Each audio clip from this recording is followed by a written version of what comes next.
Welcome back, everybody, for another episode of Café Conversations, where I interview extraordinary people and just have ordinary conversations. And my guest today is none other than Wakefield Town Councilor Ed Dombroski. Ed, it's good for you to join me. Thank you for the invite. Of course. I figured you'd be a good interview because I've seen you around Reading at multiple events, and I like to joke around that Alan Folds, town moderator, etc., was competing with me to go to the most events, and then here you are trying to beat us both. So it's good to hear from you today. I guess my first question would end up being, where did you grow up? In Massachusetts, or? Sure. I actually grew up in upstate New York, just outside of Albany, a suburb between Albany and Saratoga. And then I came to Massachusetts for law school. I went to Boston University, and I've been here since. And I think at this point, I've actually been in Massachusetts longer than my hometown. Yeah. So how was it growing up in New York in the beginning? Did we get a lot of snow over there? Or how's the traffic? Is it? I loved it.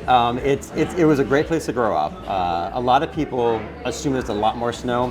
Where I was in the Albany area, not so much. And certainly out Buffalo, Syracuse, Rochester area, snow belt. But for us, it wasn't too bad. It's actually very comparable to what we have here.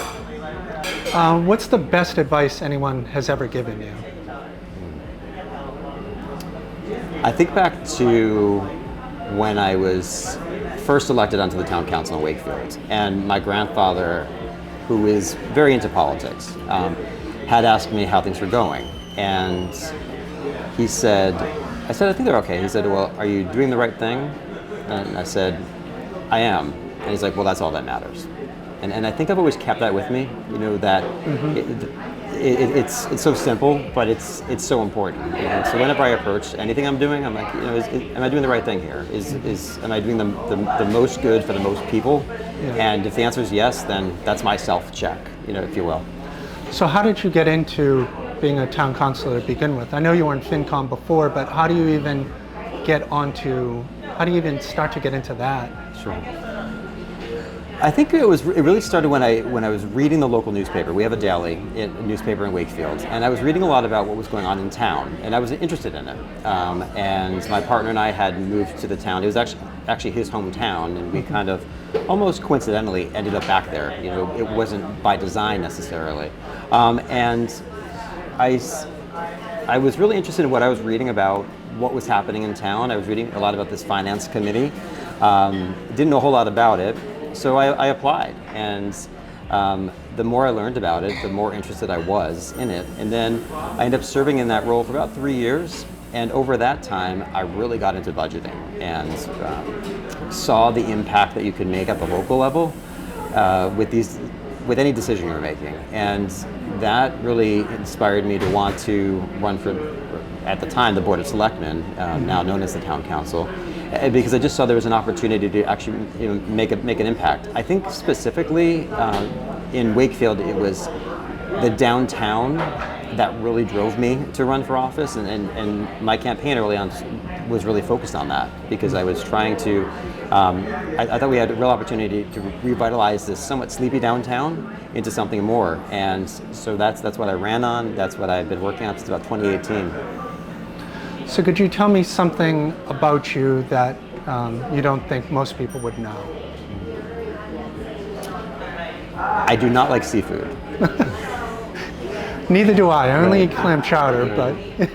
I mean, lobster I could handle, maybe, but short of that, no. I don't like seafood, and I do not like tomatoes. And people are Isn't that very Tom surprised Brady by doesn't like tomatoes, or he doesn't? I forget what, I believe something with Tom Brady and tomatoes. Something, yeah, I think it's something like nightshades or some sort of, I don't know exactly, yeah. If you could interview anybody, living or dead, past or present, etc., who would it be and why? That's a really good question, actually. I mean, as they all are. I might say John F. Kennedy. I just think he was, to this day, he's still such an icon when you think about it. And I think he would be a really interesting conversation to have because he was going through some really incredible times during his presidency, and there were a lot of really tense moments. If you are a student of history, back when you think Bay of Pigs and going all back to that period in time, like the early '60s was a really tricky time to be running a country, and he just seemed to have so much thought and charisma in doing the job, and I just think I think the fact that he still resonates with people today, I think that's something. Yeah, no, it's definitely. I know nowadays we just deal with Facebook and Twitter and all this other stuff that might do more harm than good. But yeah, I can't just imagine just living back then and just the way that the world was. How did the world operate before social media? Yeah. I mean, think about that, Chris, right? I can't really think about that. So I was born and my grandmother got me my first computer, and it took off from there for me. So that's how I got into what I was doing. Which I'll say I am so impressed with, because you're always, the creativity never stops flowing. Even writing Recap Now and what you're doing and what you've already brought to life. I know you mentioned it to me a few months ago, you had this project you were working on, and then it just kind of exploded, and it's been awesome to follow. It's definitely rewarding, just some of the footage that I've taken for like the band or the football games, or I'm going to be recording the Killam School walkthrough, etc. Just trying to do more for the community and leave it in a better place than it was, just for my children, etc. There are a lot of highlights and lowlights for Killam School with that walkthrough. Definitely, it's well past due for that facility to be, replaced, no question. Yeah. So obviously, this past weekend was Halloween. Did you dress up like anything, or what were you for Halloween? I did. So I actually had two costumes. It's funny because my partner and I, we run marathons, and they're normally in the fall. And oftentimes we can't celebrate Halloween because it might be, say, the night before a race. I remember back a year or two, we were running in New York City, and it was right around Halloween time, and it was like, oh, we heard all the revelers, but we were in bed early.